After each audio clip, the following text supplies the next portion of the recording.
वक्त मौजूद हूँ जनपद मुजफ्फरनगर के जिलाधिकारी कार्यालय पर और पीआरडी जवान आज एक यहाँ पर मौजूद थी। महिला जवान आई थी और उनकी शिकायत है कि उनके डिपार्टमेंट में उनके साथ जो है उत्पीड़न हो रहा है उनका और मानसिक टॉर्चर उनको किया जा रहा है। हालांकि मैं आपको बता दूं कि पीआरडी जवानों का मामला जनपद मुजफ्फरनगर में पिछले कुछ दिनों से काफ़ी गरमाया हुआ था, जिसके बाद आज फिर एक पीआरडी जवान जिलाधिकारी कार्यालय पर पहुँचेंगे। जानेंगे उनसे किस तरह का मामला। क्या नाम है आपका?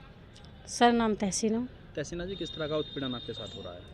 सर बताना चाहूँगी, मैंने 2-3 बार एप्लीकेशन दे दी है। दरअसल रिफ्रेशर जो परेड होती है, हमारी स्थापना दिवस की परेड हुई थी, उसमें मैं 7 दिन गई थी। 7 दिन जाने के बाद उसमें मेरा 4 दिन का पैसा आया है और 3 दिन का पैसा काट लिया गया है। और ये मैंने एप्लीकेशन एक सीडीओ साहब को दिया था कि मेरी ड्यूटी मेरे ब्लॉक में दी जावे। ब्लॉक में ड्यूटी नहीं दी गई और ड्यूटी तो दी नहीं, अभी महीना ख़त्म होने को जा रहा है। उसके बाद मेरे 3 दिन का मानदेय और काट लिया है इसी एप्लीकेशन के कारण कि तुम वहाँ सीडीओ साहब के यहाँ गई थी और जैसे ही मैं 3 दिन का मानदेय आपका आरोप है कि आपका आरोप ये भी है कि कार्यालय बुला करके मेरे साथ अभद्रतापूर्ण व्यवहार किया गया है। किसके द्वारा आपका इस तरह का व्यवहार? मैं गई थी, मेरे 3 दिन का मानदेय कटा हुआ था, तो मैं गई ऑफिस में, तो हमारे बीओ साहब श्री अजय कुमार सिंह जी जैसे गई है, मैंने सलूट किया, जय हिंद किया। जय हिंद करके मैंने अपनी समस्या बताई उनको। समस्या तो तुरंत उन्होंने अभद्रता से बात की है और बहुत बदतमीज़ी से कहा है कि बैठो इधर, मैं फुर्सत में सुनूंगा आपकी, अभी मैं काम कर रहा हूँ। जबकि वो फ्री बैठे थे, कोई इशू नहीं था, कोई काम नहीं था उनका। तो मेरे साथ और भी 5 लोग थे। क्या नाम था? अजय कुमार, उनका नाम अजय कुमार था। वो जानसठ बीओ हैं हाल में और ड्यूटी इंचार्ज हैं हमारे। ड्यूटी इंचार्ज के खिलाफ जिस तरह का आप बता रहे हैं कि ऐसा व्यवहार किया गया था, उनके खिलाफ आप फिर सीडीओ साहब के पास गए। सीडीओ साहब ने किस तरह की कार्रवाई की है? सीडीओ साहब ने कार्रवाई की है, उनको हमारे द्वारा जैसे हमने किया है तो उनसे कहा है पैसे डालने के लिए, और अभी तक हमारा कोई पैसा नहीं आया है। और ब्लॉक को लेके जो ड्यूटी थी वो भी पेंडिंग पड़ा हुआ। सीडीओ साहब ने अपने स्तर से जो कार्रवाई की है वो आगे देखो। अच्छा, आपके द्वारा एक वीडियो भी वायरल किया गया है जिसमें आवाज़ सुनाई दे रही है। कौन अधिकारी है जो आपको इस तरह से धमका रहा है फ़ोन पर? सतीश बाबू है, वो अपने भैया के पास बार बार फ़ोन कर रहा था और मेरे पास भी बीओ साहब का कई बारी फ़ोन आया। मैंने उठा नहीं कि कभी फिर ऐसे बदतमीज़ी से बात करते हैं, तो मैंने उनका फ़ोन उठाया नहीं है। फिर अपने भैया है, वो इसी विभाग में है, उन्होंने फ़ोन उठाया सतीश बाबू का। कई बारी फ़ोन आ गया था, जबकि उन्होंने जवाब दे दिया था कि मेरी बहन ने किया है, मुझे नहीं पता। उसके बाद दबाव बनाया गया कि तुम अपनी बहन की सिफारिश लेके आया था और अब देखो क्या कर रहा है। मैंने उसमें देखो, मुझ पे फ़ोन चलाना तो आता नहीं है, मैंने दूसरे फ़ोन से रिकॉर्ड किया हुआ। रिकॉर्डिंग मुझसे करनी आती नहीं है, वो रिकॉर्डिंग किया हुआ मैंने, वो मैंने सीडीओ साहब के यहाँ दिया हुआ है। तो उसको लेकर धमका रहा था कि तुम्हें विभाग से बाहर कर देंगे। सतीश बाबू जो है कई बार विभाग से इन्हीं शिकायतों के चलते हटा दिए गए हैं। लगभग आप डिपार्टमेंट में हो, कितनी बार वो हटाए हैं और किन कारणों से वो हटाए गए हैं? 3 से 4 बार उनको हटाया गया है और पहले भी हमने धरना करके उसको हटवाए थे और अब फिर वो अटैचमेंट हो रहे हैं और तब भी आते हैं, भ्रष्टाचार फैलाते हैं, सबसे वसूली करते हैं।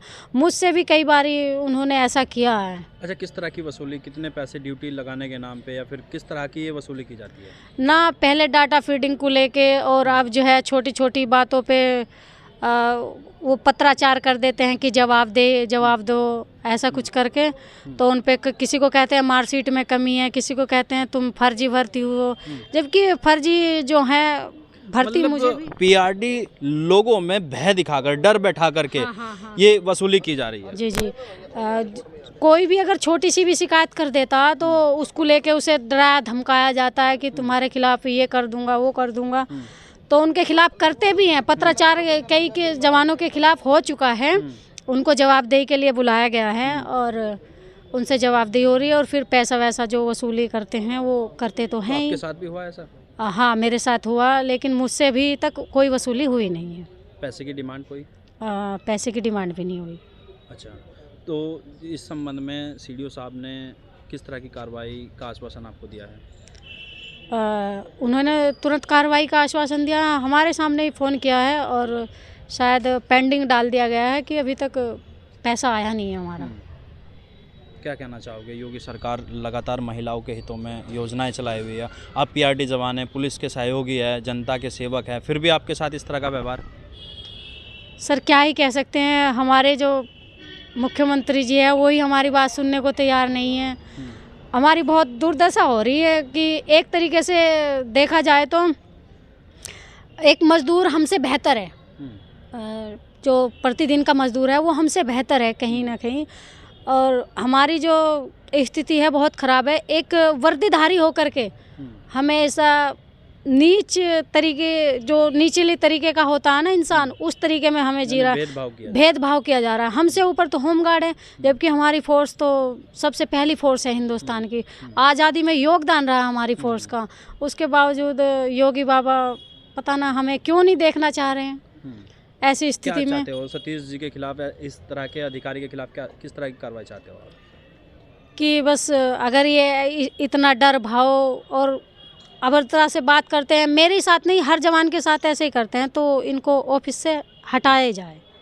देखिए, ये थी एक पीढ़ी था पीआरडी जवान में, और लगातार इनके द्वारा और अन्य पीआरडी जवानों के द्वारा भी सीडीओ साहब को कई बार शिकायतें की जा चुकी है, लेकिन सतीश जो ये अधिकारी है पीआरडी जवान के दफ्तर में अभी भी बना हुआ है, और इसी तरह के भ्रष्टाचार के आरोप में पिछले 3 से 4 बार वहाँ से हटा दिया गया है, लेकिन फिर भी अभी भी वहीं अपनी कुर्सी पर ये जमा हुआ बैठा है और पीआरडी जवानों पर रोब गालिब करते हुए और झूठे पत्राचार के हिसाब से, जिस तरह से महिला पीआरडी ने बताया कि झूठे पत्राचार करने के बाद वसूली का कार्य पीआरडी जवानों द्वारा पीआरडी जवानों से किया जाता है। मेरे सहयोगी मोहित के साथ संजय कुमार, जनमत न्यूज़।